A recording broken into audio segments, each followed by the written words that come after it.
সংসার পর্ব 12।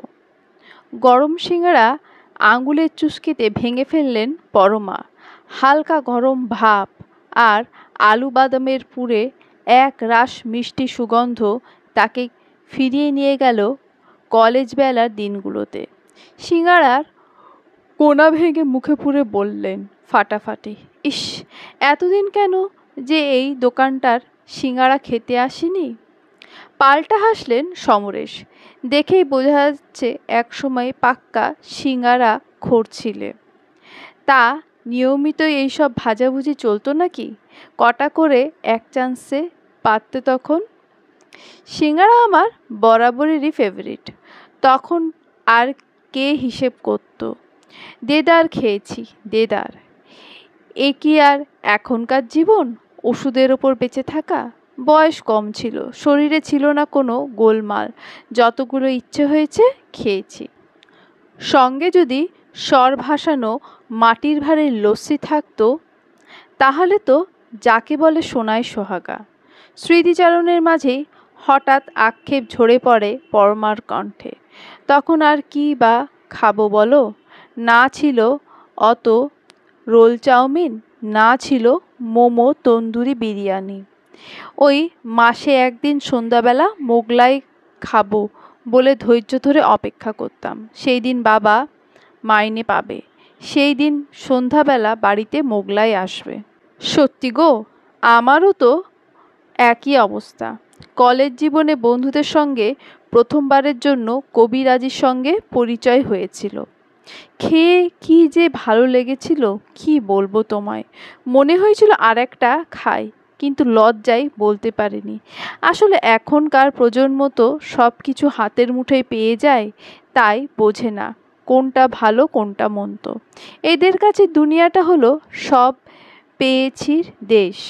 যদি পাওয়ার জন্য অপেক্ষা করতে হয়, তবে হয়তো সব কিছু সঠিকভাবে মূল্যায়ন করতে পারত। কিন্তু এটাও ভাবো, এদের কোনো রকম আক্ষেপ নেই। এরা নিজেদের ইচ্ছায় বাঁচে বলে হয়তো কখনো আমাদের মতো আক্ষেপ থাকবে না জীবনে। আক্ষেপ না থাকলে লড়াই করার ইচ্ছাটাই মরে যায় পরমা। আমি যদি সব পেয়ে বড় হতাম, তবে কি সেরা হওয়ার তাগিদে নিজেকে এভাবে নিংড়ে দিতে পারতাম? আমার শরীরটা ভীষণ খারাপ, কিছু খাবো না, প্লিজ তুমি খেয়ে নাও, শুয়ে শুয়ে বলে উঠল পায়েল। দ্রুত পায়ে এগিয়ে এসে পায়েলের কপালে হাত রাখল কনিষ্ক। হঠাৎ কি হলো তোমার? দিব্যি তো ছিলে যখন বেরোলাম, কলেজেও তো গেলে। গাও তো তেমন একটা গরম দেখছি না, জ্বর তো নেই, তাহলে কি হলো হঠাৎ? মাথা ব্যথা, শরীর খারাপ, মুখে তেমন স্বাদ নেই, হয়তো আজ রাতে জ্বর আসবে। শরীরটা ভেতরে ভেতরে খারাপ লাগছে। আসলে এত পরিশ্রমের তো অভ্যেস ছিল না। আজকের দিনটা বিশ্রাম নিলে মনে হয় ঠিক হয়ে যাবে সব। ঠিক আছে, তাহলে তুমি রেস্ট করো। দেওয়ালে টাঙানো ঘড়ি সুরেলা আওয়াজ করে বেজে উঠল, আর সেদিকে চোখ পড়তেই চমকে উঠল কনিষ্ক। ডিনারের সময় হয়ে এসেছে প্রায়। দেরি করলে মোহিনী দেবীর হাজারো প্রশ্নের মুখে পড়তে হবে। তাড়াতাড়ি মুখে হাতে জল দিয়ে জামা পরিবর্তন করে বেরিয়ে গেল কনিষ্ক। ডিনার আর ব্রেকফাস্ট তাদের বাড়িতে ঘড়ির কাঁটা মেনেই হয়। একজন মানুষ এতখানি অমানবিক হয় কিভাবে? পায়েল যেন চোখের সামনে লেখাগুলো দেখেও বিশ্বাস হচ্ছিল না। এমনটা এ বাড়িতে ঘটেছে, ঘটেছে এক পিতার চোখের সামনে, অন্য কেউ নয়, নিজের সন্তান। কথায় বলে নারী ছেঁড়া ধন, একান্ত আপন। সেও তো কত স্বেচ্ছাচারিতা করেছে মা বাবা দাদার সঙ্গে। সবাই তাকে বোঝানোর চেষ্টা করেছে, রেগে গেলে হয়তো কখনো এক দুবার শাসনও করেছে, কিন্তু একেবারে জীবন দিয়ে কি না করতে হবে প্রায়শ্চিত্ত। নিজের সন্তানের ওপর এমন নৃশংস কেমনে হলেন মোহিনী দেবী? বাঁচতে চেয়েছিল বলেই তো সেদিন ওখান থেকে কোনো মতে পালিয়ে এসেছিল ছুটি। কিন্তু সে কি তখন জানতো বাঁচার মেয়াদ ফুরিয়ে এসেছে তার, আর তার মৃত্যুর শিলমোহর করবে আর কেউ নয়, স্বয়ং তার নিজের মা। মিস্টার যুগল কিশোর আগরওয়ালের ডায়েরি না পড়লে সে জানতেই পারত না অনার কিলিংয়ের নামে আজও দেশের তরুণ তরুণীদের কী ভয়াবহ পরিণত হয়। কি অন্যায় করেছিল ছোটি? অত্যাচার সহ্য করতে না পেরে পালিয়ে এসেছিল। কোথায় পালিয়ে এসেছিল? তার নিজের বাড়িতে, একান্ত আপনজনদের কাছে, একটু থাকার জন্য, একটু বাঁচার তাগিদে। তবুও আজ সে মৃত। আদিত্য হাতে তুলে দিয়েছে বান। পায়েল কি পারবে ছোটিকে ন্যায় বিচার দিতে? পড়তে গিয়ে দেখেছে সে যুগল কিশোর আগরওয়ালের ডায়েরি ছত্রে ছত্রে ঝরে পড়েছে হতাশা। পিতা হয়ে কন্যাকে বাঁচাতে না পারার আক্ষেপ। স্পষ্ট বোঝা যায় ছোট মেয়েকে ভীষণ ভালোবাসতেন ভদ্রলোক। কিন্তু প্রতিবাদ করার মেরুদণ্ড চলে গিয়েছিল সেই দিন, যেদিন থেকে তাকে স্ত্রীর গয়না বেচা টাকায় হসপিটালের বিল মেটাতে হয়েছিল, জীবন ধারণ করতে হয়েছিল বেশ কয়েক বছর। কি হলো? বহু খেতে এলো না যে? বলতে বলতেই হুইল চেয়ার ঠেলে টেবিলে নিজের নির্দিষ্ট আসনের দিকে এগিয়ে এলেন মোহিনী দেবী। আসবে না, শরীরটা খুব খারাপ, মাথা ব্যথা করছে বলল। জিভে স্বাদ নেই, সম্ভবত রাতে জ্বর আসবে। চেয়ার টেনে বসল কনিষ্ক। ছেলের প্লেটে দেবিকা খাবার তুলে দিতে লাগলেন। খেতে খেতে আদিত্য বেশ ভালো রকমই বুঝল কেন পায়েল আজ এখানে সবার সঙ্গে খেতে আসেনি। তার মনোজগতে যে বিশাল আলোড়ন চলছে তার হদিশ পায়েল কাউকে দিতে চায় না। মোহিনী দেবী কেউ নয়। হয়তো ভেতরে ভেতরে সে আজ মোহিনী দেবীকে ভয় পেতে শুরু করেছে। ঘুমের ওষুধের প্রভাবে বোধহয় অনেক দিন বাদে নিশ্চিন্তে খানিক ঘুমিয়ে পড়েছিলেন করণবীর আগরওয়াল। হঠাৎ মনে হলো তার কানের কাছে কে যেন সুরেলা কণ্ঠে ডাকছে, বাগানে আসবে না ভাইয়া? আমি যে তোমার অপেক্ষায় আছি। মন্ত্রমুগ্ধের মতো উঠে বসলেন করণবীর। আসছি, আমি আসছি বলতে বলতে চটি পায়ে হাঁটতে লাগলেন বাগানের দিকে।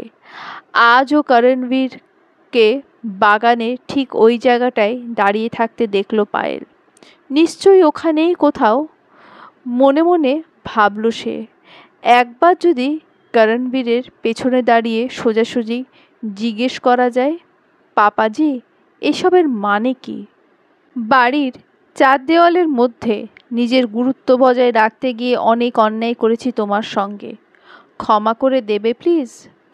অন্যের সংসারে বিয়ে করে না ঢুকলে হয়তো কোনোদিনই বুঝতে পারতাম না সংসারের অঙ্ক এমন জটিল। মনে মনে বলল পায়েল, একবার যদি বৌদি ভাইয়ের সামনে দাঁড়িয়ে কথাগুলো বলতে পারতুম। কিন্তু না, পারবো না। জানি না কোনো দিনও পারবো কি না। এতদিন মাথা উঁচু করে নিজের ইগো স্যাটিসফাই করে বেঁচেছি, এমনভাবে মাথা নিচু করে আদেও কি বাঁচা সম্ভব?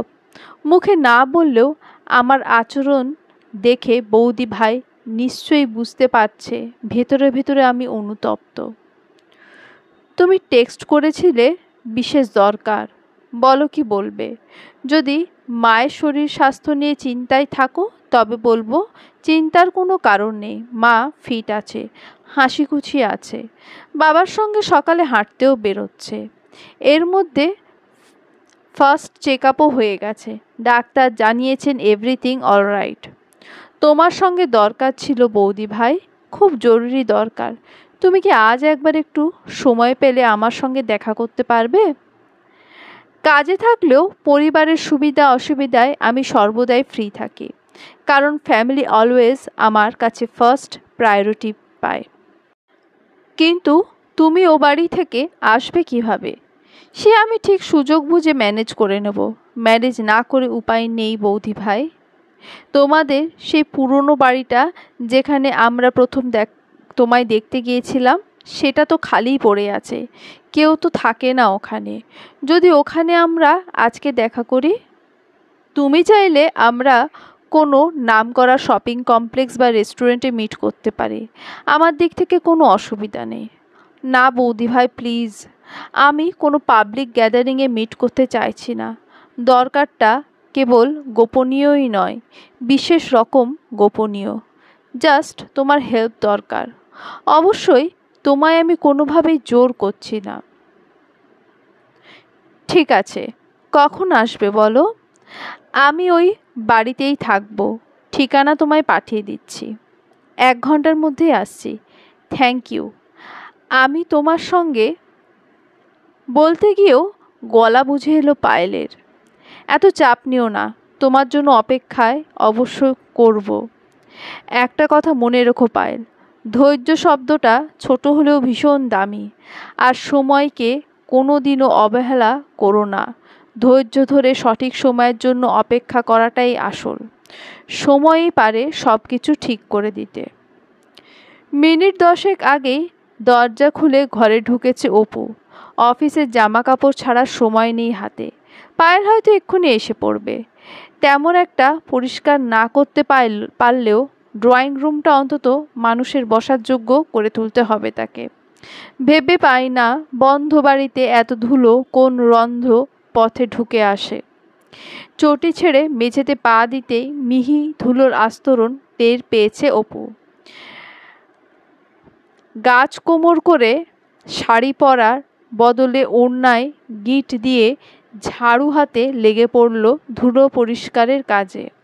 কপাল থেকে নেমে আসা ঘাম মুছে পাখাটা একটু চালিয়ে বসতেই দেখল পায়েল ঢুকছে। অস্বাভাবিক গম্ভীর তার মুখ। মুখের ভাবে বোঝা যাচ্ছে একটা বড় ঝড় বয়ে গেছে তার উপর দিয়ে। কি হয়েছে? হঠাৎ রায়বাঘিনী নন্দিনীর বৌদি ভাইকে এমন জরুরি তলব কেন? হাসি মুখে কথাগুলো বলে পায়েলকে খানিক সহজ করার চেষ্টা করলো অপু। যদিও তাদের দুজনের মধ্যে সম্পর্কটা ঠাট্টার নয়, বরং বেশ সিরিয়াস। হাজার চেষ্টা করেও পায়েলের সেই সব আচরণগুলো কি কখনো ভুলতে পারবে অপু? ভীষণ বিপদে পড়েছি বৌদি ভাই। কি করব, কিভাবে করব, কিছুই ঠিক বুঝে উঠতে পারছি না। তখন তোমার কথাই মনে পড়ল। শান্ত ধীর লোক তুমি। বলো এখন আমি কি করব? ধীরে ধীরে অনেকটা সময় নিয়ে পায়েল বলে গেল আগরওয়াল পরিবারের অতীত ইতিহাস, সবুজ ডায়েরি লিখে রাখা যুগল কিশোরের অবক্ত আর্তনাদ আর অসহায়তার কথা। সবশেষে অপু 2 হাত ধরে পায়েল বলে উঠল, তুমি কিন্তু কাউকে কিচ্ছুটি বলো না বৌদি ভাই। দাদাকে তো নয়, মা বাবাকেও নয়। স্থির ভঙ্গিতে সব কথা শুনল অপু। সামান্য থেমে বলল, তুমি কি সম্পূর্ণভাবে নিশ্চিত যে মোহিনী দেবী নিজে হাতে ছোট মেয়েকে বিষ খাইয়ে ওই বাড়ির বাগানে কোনো অংশে খুঁড়লে হয়তো তার কঙ্কাল খানাও? এই কথাটাও কি যুগল কিশোরের ডায়েরিতে লেখা আছে? না, বাড়ির ঠিক কোথায় তার প্রিয়তম কন্যার দেহটাকে সরিয়ে ফেলা হয় সেটা যুগল কিশোরের জানা ছিল না, মানে তাকে জানতে দেওয়া হয়নি। ঘর থেকে বাইরে বেরোনোর সাহস তিনি অর্জন করে উঠতে পারেননি। আমার ধারণা পুরো কাজটাই মোহিনী দেবী আর তার বড় ছেলে করণবীর আগরওয়াল মিলে করেছেন। তোমার শ্বশুরমশাইয়ের বাবা, যুগল কিশোর আগরওয়াল প্রতিবাদ করেননি কেন? ঘরের কোণে লুকিয়ে বসে না থেকে তার অন্তত প্রতিবাদ করা উচিত ছিল। হাজার হোক, তিনি তো আগরওয়াল পরিবারের কর্তা। কিন্তু তখন পাওয়ার ব্যাটন তার হাতে নেই, তা চলে গেছে বড় ছেলে আর গিন্নির হাতে। যেদিন থেকে গিন্নির গয়না বেচা টাকায় তাকে জীবন ধারণ করতে হয়েছে, সেদিন থেকেই মিস্টার আগরওয়াল প্রতিবাদ করার স্বাধীনতা হারিয়েছেন। তাছাড়া তিনি বেশ ভালো মতোই জানতেন চিৎকার চেঁচামেচি করে প্রতিবাদ করে কোনো লাভ হবে না। থানা পুলিশ সবটাই তখন মোহিনী দেবীর হাতে। তিনি ঠিক সামলে নেবেন। প্রভাবশালী মহিলা, মনের দিক থেকে দারুণ শক্ত। বড় ছেলেকে সঙ্গে নিয়ে শক্ত হাতে ব্যবসার পুরোটা দেখভাল করছেন। ব্যবসা বাড়িয়ে গেছেন ক্রমাগত। বুদ্ধির জোরে আগরওয়াল ফ্যামিলিকে এক অন্য উচ্চতায় দাঁড় করিয়েছেন। সবই বুঝলাম, কিন্তু কেন এই হত্যা? ছোটি তো অজাত কুজাতের কারুর সঙ্গে প্রেমও করেনি, কিংবা পরিবারের বিরুদ্ধে গিয়েও কোনো পদক্ষেপ নেয়নি। শুধু শ্বশুরবাড়ির অত্যাচার সহ্য করতে পারেনি। তাতে তার কি অপরাধ? তাহলে তাকে কেন এভাবে অসময়ে? যেন নিজের সঙ্গে অপু নিজেই কথা বলছিল। ক্রমাগত শ্বশুরবাড়ির অত্যাচার সহ্য করতে না পেরে পালিয়ে আসা অপরাধ নয়, হতে পারে না। এখানেই ধোঁয়াশা। ডায়েরিতে সম্ভবত পুরো বিষয়টা লেখা নেই। কোনো একটা মিসিং লিঙ্ক তো আছেই। সেই জন্যই হয়তো ছোটিকে থাকতে পারে। কিন্তু আমার কি মনে হয় জানো বৌদি ভাই, শ্বশুর বাড়ি থেকে মেয়ে বাপের বাড়িতে ফিরে এলে আত্মীয় স্বজনদের দেখতে আসার ধুম পড়ে যায়। আর কাছে এসে পিঠে হাত বুলিয়ে সান্ত্বনা সমবেদনার আড়ালে লুকিয়ে থাকা যে লজ্জাজনক পরিস্থিতিতে মেয়েটাকে ও তার পরিবারের লোকজনকে পড়তে হয়, তার হাত থেকে বাঁচতেই হয়তো মোহিনী দেবী এমন একটা পদক্ষেপ নিয়েছিলেন। বলা ভালো, নিতে বাধ্য হয়েছিলেন।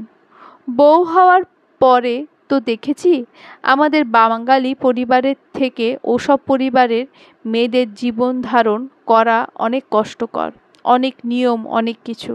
পরিবারের সম্মানের নামে স্বাধীনতার পায়ে বেড়ি পরিয়ে দেওয়া হয়।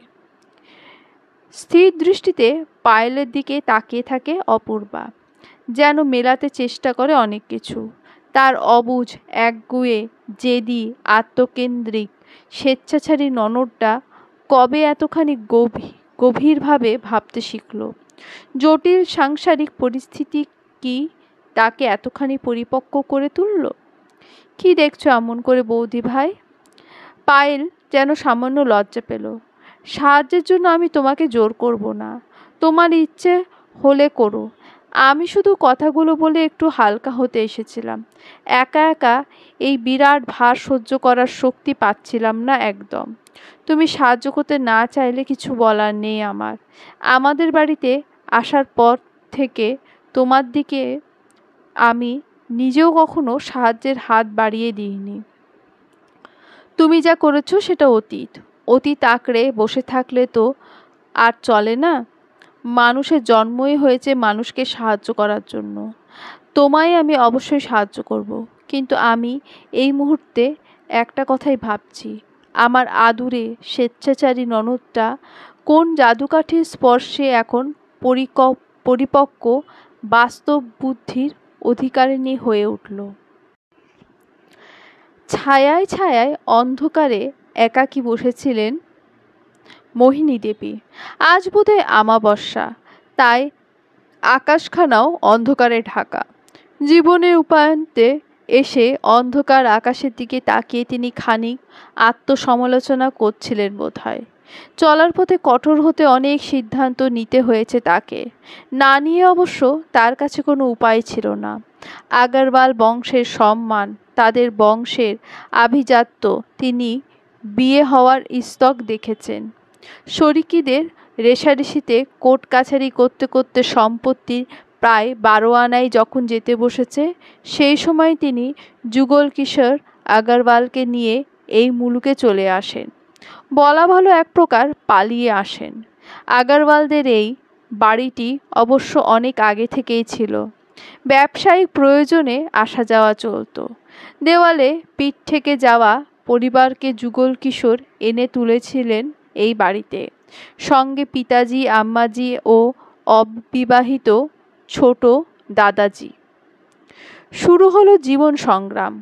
কলকাতার ব্যবসাটুকুই যা নিজেদের হাতে পেয়েছিলেন। ধীরে ধীরে আবার সব ফিরতে লাগলো। গণেশজি, লক্ষ্মী মা সুপ্রসন্ন হলেন আগরওয়ালদের প্রতি। ব্যবসা বেড়ে উঠল কিছুদিনের মধ্যে। পালতোলা নৌকা স্রোতের টানে তত্তরিয়ে চলছিল। হঠাৎ সেখানে ভাটার টান। গভীর চিন্তায় ডুবে গেলেন মোহিনী দেবী। যুগল কিশোরের অসুখের হাত ধরে পালতোলা নৌকো উল্টে পড়ার জোগাড় হলো। মোহিনী দেবী বুঝলেন আবার তার লড়াইয়ের দিন আসছে। ভাগ্যের সঙ্গে লড়াইতে কোনোদিনই মোহিনী দেবী ভয় পায়ননি। লড়লেন, নিজের গয়না খুইয়ে যুগল কিশোরকে বাড়ি নিয়ে এলেন। অসুস্থ মানুষের পক্ষে ব্যবসার যাবতীয় কাজকর্ম দেখা সম্ভব নয়, তাই ব্যবসা বাণিজ্যের ভার অনেকটাই নিজের হাতে তুলে নিলেন। অধ্যাবসায় আর বুদ্ধির জোরে আগরওয়ালদের নাম শহরের বুকে ছড়িয়ে পড়ল। নতুন নতুন খাতে ব্যবসা বাড়তে লাগালেন। বড় ছেলে করণবীর আগরওয়াল হয়ে উঠলেন তার ডান হাত। দিন যাওয়ার সঙ্গে সঙ্গে মোহিনী দেবীর স্বাদের আগরওয়াল ম্যানশন সেজে উঠতে লাগলো রাজকীয়ভাবে। কিন্তু সুখ অতি সূক্ষ্ম বস্তু, ধরা দিয়েও পিছলে যায় বারবার। বড় ছেলেকে সঙ্গে নিয়ে অনেক লড়ার পরও ভাগ্যলক্ষ্মী আগরওয়াল পরিবারের দিকে মুখ ফিরে তো তাকালেন। যেখানে হাত দিতে লাগলেন সেখানেই সোনা। কিন্তু তখন সবার অলক্ষ্যে ঝড় আসছে। কে জানতো সেই ঝড় তছনছ হয়ে যাবে মোহিনী দেবীর ব্যক্তিগত জীবন। মেঘের ঘনঘটা, ঝড়ের আভাস, ব্যবসার হিসেব নিকেশে ডুবে থাকা মোহিনী দেবী কেন যে তখন কিছুই টের পেলেন না। তিনি জানেন ছোটি ওই পরিণতির জন্য করণবীর তাকেই মনে মনে দায়ী করেন। হয়তো কোনো দিনই ক্ষমা করতে পারবেন না। করণবীরকে তিনি জন্ম দিয়েছেন, ছেলের চোখের ভাষা পড়তে মায়ের ভুল হয় না। কিন্তু কী বা করার ছিল তার? পরিস্থিতি হাতের বাইরে বেরিয়ে যেতে বসেছিল। যদি চিরদিনের জন্য এই বিশাল বাড়ির এক কোণে মুখ লুকিয়ে বাঁচতে চাইতো ছোটি, সেক্ষেত্রে পরিস্থিতি তার জন্য হয়তো এতখানি জটিল হতো না। কিন্তু মুখের ওপর কি বলে বসলো ছোটি? তার কোনো অপরাধ নেই। অপরাধ বলো, অন্যায় বলো, সব অজয়ের। তবে সে কেন দুনিয়ার কাছে মুখ লুকিয়ে বাঁচবে? হয়তো নির্জলা সত্য, কিন্তু ছোটি ভুলে গিয়েছিল মেয়েদের মুখে অত সত্য কথা মানায় না। পুরুষ যেমনই হোক, তার কাজকে অন্যায় বলে দেগে দেওয়ার অধিকার কোনো মেয়ের থাকে না। তাকে নম্র হতে হয় সহ্যশীলা। এমন কী বা চেয়েছিল অজয়ের বাড়ির লোক? একটা দামি নতুন গাড়ি আর কিছু নগদ ব্যবসার জন্য দিয়ে দিতেন মোহিনী দেবী। কী বা যেতে আসতো? গণেশজির কৃপায় ব্যবসা তখন জমজমাট। অজয়ের বাড়ির লোকও তা জানত। জেনেই আগরওয়ালদের ছোট মেয়ের সঙ্গে সম্বন্ধ করেছিল। আর দিতে পারবে বুঝেই তারা চেয়েছিল। কিন্তু ওই যে একগুঁয়ে মেয়ে যুগল কিশোর যদি আগদীক্ষেতা করে কলেজে না পড়াতেন, তবে হয়তো মেয়ের এত বিচার বুদ্ধি তৈরি হতো না। বাপের বাড়ি এসে সে স্পষ্ট মুখে বলে বসলো, আর কোনো জিনিস নিয়ে সে শ্বশুরবাড়ি যাবে না। প্রয়োজনে সে এখানেই থাকবে। অজয়ের চাহিদা পূরণের মেশিন নয় সে। এই সব কথা বললে চলে? তাদের সমাজে মেয়ে জন্মালে দহেজ দিতেই হয়, এটাই নিয়ম। চলে আসছে যুগের পর যুগ। পাল্টাতে চাইলেই সমাজ মেনে নেবে? পাগলি মেয়েটা বুঝল না। এর আগেও কয়েকবার অজয়রা টাকা পয়সা জিনিসপত্র চেয়েছিল। তিনি সেসব দিয়ে বুঝিয়ে বাজিয়ে করণবীরের সঙ্গে মেয়েকে শ্বশুরঘর পাঠাতে পেরেছিলেন। নই দুলহন শ্বশুর ঘর ছেড়ে বাপের ঘরে দখল করে বসে থাকলে বাড়ির সম্মান বাঁচে। অনেকবার অনেকভাবে বুঝিয়েছিলেন, কিন্তু ছোটি অনড়। সে কিছুতেই ওই খানদানে ফিরে যেতে রাজি নয়। অনেক সাধনার পর মুখ খুলেছিল সে। যা বলেছিল সে কথা শুনে মোহিনী দেবীর পায়ের তলার মাটি সরে গেছিল। অজয় নাকি ছোটিকে বিন্দুমাত্র ভালোবাসে না, শুধু পয়সার জন্য বিয়ে করেছে। সে নাকি তার ভাইয়ের বহুর সঙ্গে। কি শরমের বাত! তোর পতিকে তুই কবজা করতে পারলি না? কেমন মেয়ে মানুষ তুই! তিনি বুঝিয়েছিলেন, মেয়ে মানুষের কর্তব্য সম্পর্কে উপদেশও দিয়েছিলেন। কিন্তু ওই যে ব্যাগ দুলিয়ে কলেজ যাওয়া, কে জানতো ওখানে সর্বনাশের শিকড় পোঁতা হয়েছে? ভেতরে ভেতরে ভেঙে পড়লেও শেষ পর্যন্ত তিনি ছোটির কথা মেনে নিয়েছিলেন। অবশ্য না মেনে কোনো উপায়ও ছিল না। তার প্রতি যুগল কিশোর আগরওয়াল আসার পর থেকেই ছোটিকে তার কাছে থেকে আগলে রাখতেন। কিন্তু ছোটি আশিক জোগাড় করে ফেলল। তার সঙ্গেই কলেজে পড়তো ছেলেটা, কী যেন নাম তার। তার সঙ্গেই ভাগার প্ল্যান বানালো। ডায়েরির পাতায় দেখেছেন পরে ছেলেটা নাকি ছোটিকে পাগলের মতো ভালোবাসতো। সোনা নয়, হিরে জহরাত নয়, টাকা পয়সা গয়নাগাটি কিচ্ছুটি নয়, কেবল ছোটিকেই সে চাইতো। এমন ভালোবাসা হয়? হলেও মোহিনী দেবীর জানা নেই। সেই মুহূর্তে তিনি শুধু একটা কথাই ভেবেছিলেন, ছোটি যদি সত্যিই এই বাড়ি থেকে ভেগে যায় তবে আগরওয়ালদের এতদিনকার সম্মান ধুলোই লুটাবে। বিজনেসের দুনিয়ায় মুখ দেখানোর জো থাকবে না। ছোটিকে আটকেও লাভ হতো না। অনাগত সন্তানের কী পরিচয় দিতেন তিনি? সেই মুহূর্তে তার যা ঠিক মনে হয়েছে তিনি সেটাই করেছেন। মা হয়ে মেয়েকে, সহজ কাজ নয়, কিন্তু সম্মান, সম্মান সবার আগে। সম্মান আঁকড়েই তো মানুষ বাঁচে। বিন্দুমাত্র মিথ্যে বললেন নি করণবীর। ছোটি সত্যি এই পরিবারের ভাগ্যলক্ষ্মী ছিল। ছোটি জন্মানোর পর থেকে আগরওয়ালদের কারবার ফুলে ফেঁপে উঠেছিল।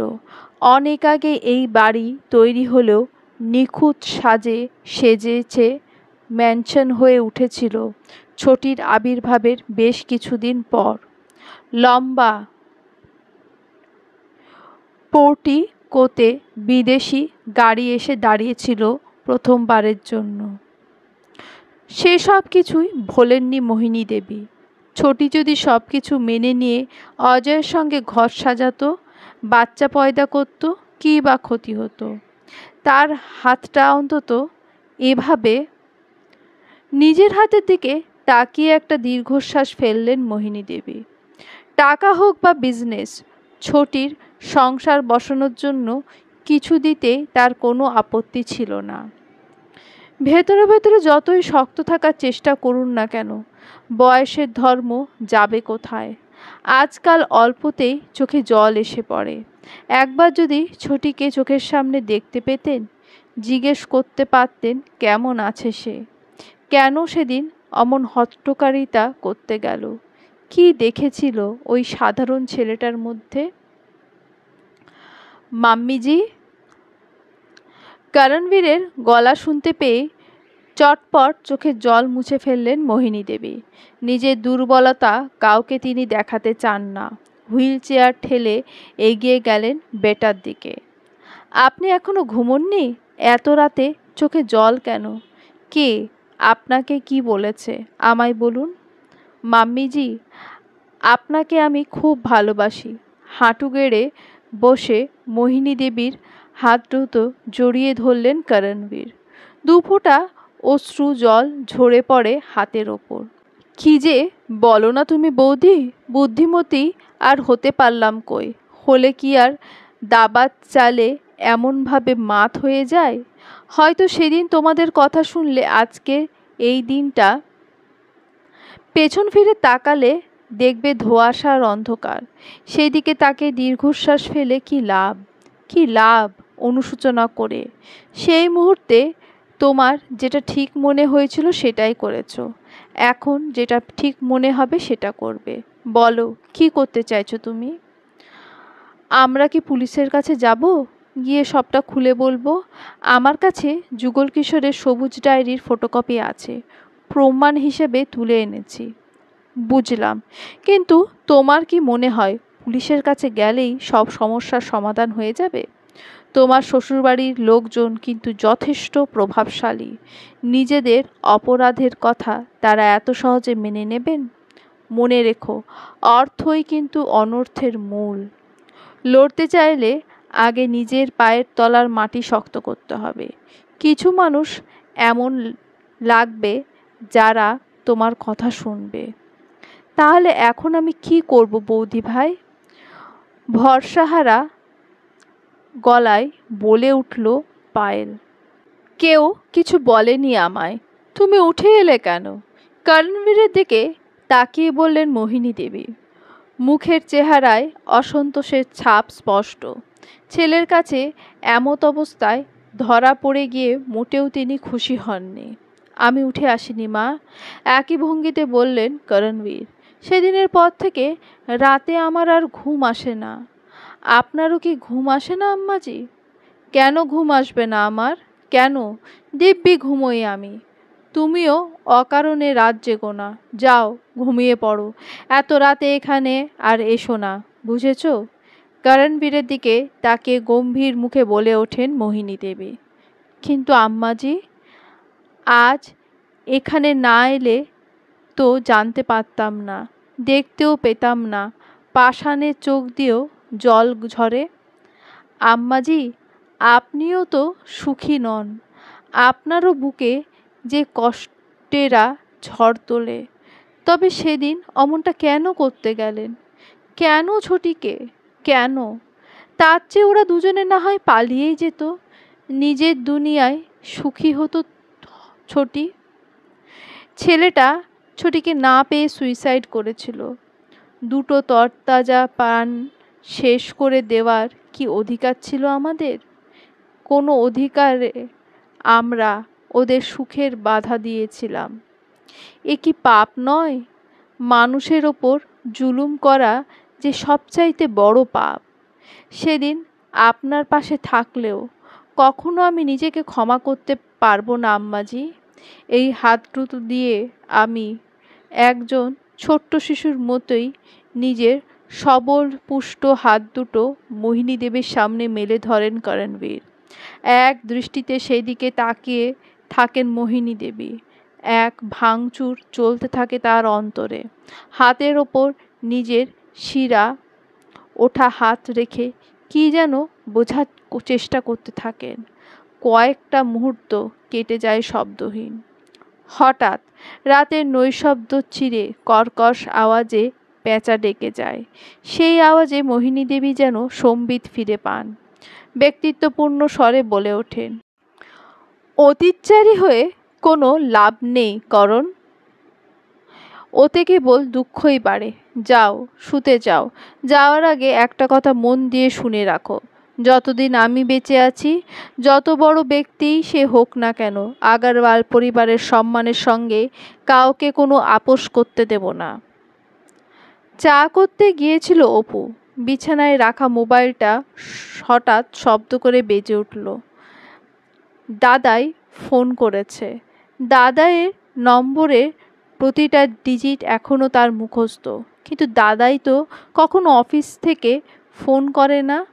অফিসে তার ভারী ব্যস্ত সময় কাটে। তবে এখন বৌদি ভাইকে ফোন করছে কেন?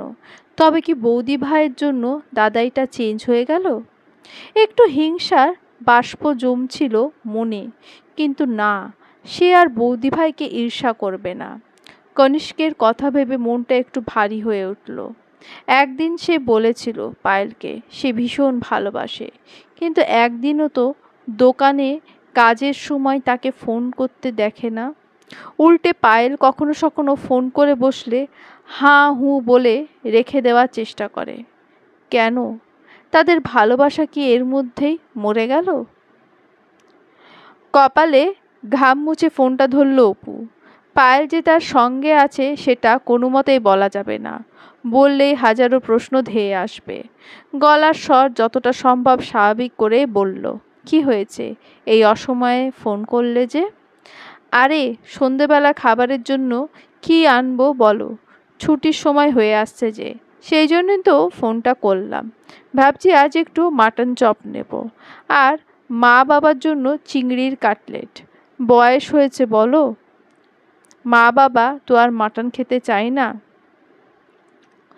আর চোখে একবার পায়েলের দিকে তাকিয়ে নিল অপু। মেয়েটা কেমন দুঃখী মুখে চুপচাপ বসে আছে। আগে সবসময় লাফালাফি উচ্ছ্বাসে যেন সারা বাড়ি মাতিয়ে রাখত। কতদিন বেচারি সুস্বাদু খাবার দাবার খায়নি কে জানে। যতই হোক, আগারওয়ালরা নিরামিষাশী পরিবার। তাদের বাড়ির খাওয়া দাওয়ার অবশ্যই ভালো, কিছু ক্ষেত্রে সেরাও। কিন্তু পায়েল যে মোটে শাকপাতা খেতে ভালোবাসে না। সে যে কী পরিমাণ আমিষ ভালোবাসে তা অপূর্বা বিয়ে হওয়ার স্তক দেখেছে। বিয়ের পরের দিন সেই মাছের মুড়োর ঘটনা মনে পড়তেই অপু মনে মনে একটু হাসল। কিছু আনতে হবে না আজ, তুমি সাবধানে ফিরো।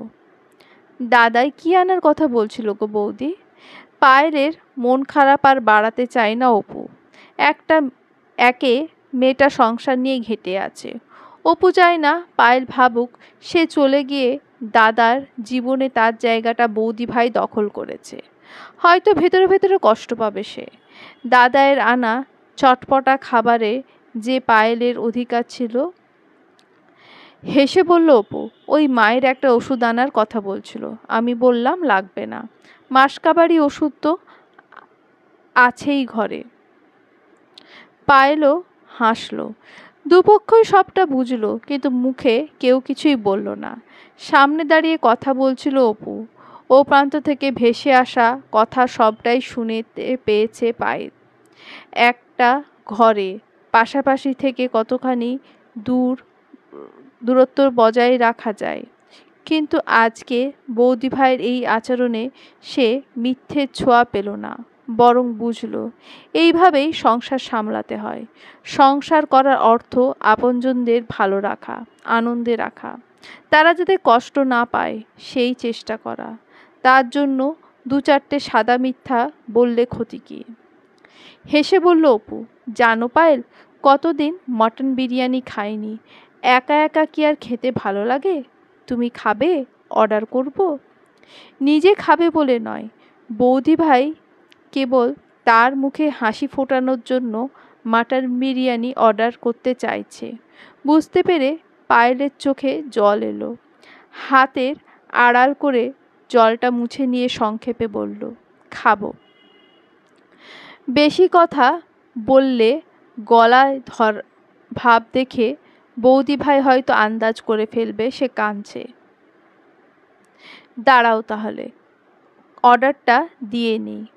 ফোন স্ক্রল করতে করতে অপু বলল, একটা কথা মনে হচ্ছে, বুঝলে পায়েল, তুমি যেমনটা বললে তাতে এটা নিশ্চিতভাবে বোঝা যাচ্ছে পারিবারিক এই বিষয় সম্পর্কে আদিত্য বেশ কিছু তথ্য জানে। কিছু করার আগে একবার আমাদের আদিত্যের সঙ্গে কথা বলা উচিত। এই মুহূর্তে পুলিশের কাছে যাওয়াটা বুদ্ধিমানের কাজ হবে না, এতদিনের আগের ঘটনা। তাছাড়া আমরা তেমন কিছুই জানি না।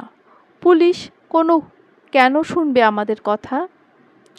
আমার মনে হয় ওদের একটু অবজারভেশনে রাখা প্রয়োজন। তাছাড়া আদিত্য ছেলেটা বেশ, আমি আগেও তোমার দাদাকে বলেছিলাম আগারওয়ালদের মধ্যে এই ছেলেটাই ভরসা করার যোগ্য। কিন্তু বৌদি, কেমন একটা গলায় বলে উঠল পায়েল, আমি যে আজকাল আর আদিত্যের সঙ্গে কথা বলি না বললে কনিষ্ক ভারী বিরক্ত হয়। সে কি, কেন? তার নিজের ভাইয়ের সঙ্গে কথা বললে কনিষ্ক বিরক্ত হবে কেন? তাছাড়া কনিষ্কের চেনার আগে থেকেই তো তোমরা দুজন ভালো বন্ধু। সে অনেক কথা গো বৌদি ভাই, নিজের লজ্জার কথা কিভাবেই বা বলি তোমায়। বৌদি ভাই বলে ডেকেছ যখন বলতে তো হবে। সবটা না জেনে বুঝে পরবর্তী পদক্ষেপ নেব কিভাবে? হঠাৎ কনিষ্কের হলোটা কি? ভালোবেসে বিয়ে করে নিয়ে গিয়ে তোমার সঙ্গে এমন আচরণ করছে কেন? ভালোবাসার অপমৃত্যুর কথা কোনো নারী বা সহজে বলতে পারে, পায়েলও পারল না।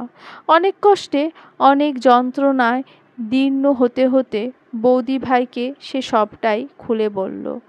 শোনার পর অপু খানিক স্তম্ভিত হয়ে বসে রইল। সহসা কি বলবে বুঝে উঠতে পারল না। কি বলবে, কি বলে সান্ত্বনা দেবে পায়েলকে? এমনটাও হয়, এমনটাও হতে পারে, কিভাবে? এমন সময় দরজায় পড়ল টোকা। টোকার শব্দে পায়েল যেন সজাগ হয়ে উঠল। বহুদিন যাবৎ বাড়ি বন্ধ থাকায় কলিং বেলটা খারাপ হয়ে গিয়েছিল। দরজা খুলতে এটা কি 1E বলে পায়েলের হাতে বিরিয়ানি, চাপ আর ফিরনির প্যাকেট ধরিয়ে ডেলিভারি ম্যান বিদায় নিল। বিরিয়ানির গন্ধে যেন প্রাণ ভরে নিঃশ্বাস নিল পায়েল। কতদিন এমন গন্ধ তার নাকে যায়নি। আতর, গোলাপ জল, আলু, মাংস, বাসমতি চাল মিলেমিশে এমন গন্ধ বোধহয় শুধু বিরিয়ানিতেই পাওয়া যায়। ভেজ বিরিয়ানি অবশ্যই আগারওয়ালদের পরিবারেও হয়। তার শাশুড়ি 2 ছেলের জন্য করেন, কিন্তু মাংস, চাল আর আলু মিশে যে অদ্ভুত এক সুঘ্রাণ তৈরি হয়, সেই স্বাদ ভেজ বিরিয়ানিতে কোথায়? জাগতিক সব সমস্যা থেকে দূর অন্য এক ঘ্রাণের জগতে ক্ষণিকের জন্য ভেসে গিয়েছিল পায়েল। সেই জগতে সবটাই বিরিয়ানিময়। কনিষ্ক তোমায় সন্দেহ করে, তাও আদির সঙ্গে? তোমাদের তো ভালোবাসার বিয়ে, তাহলে এমনটা কিভাবে চলবে?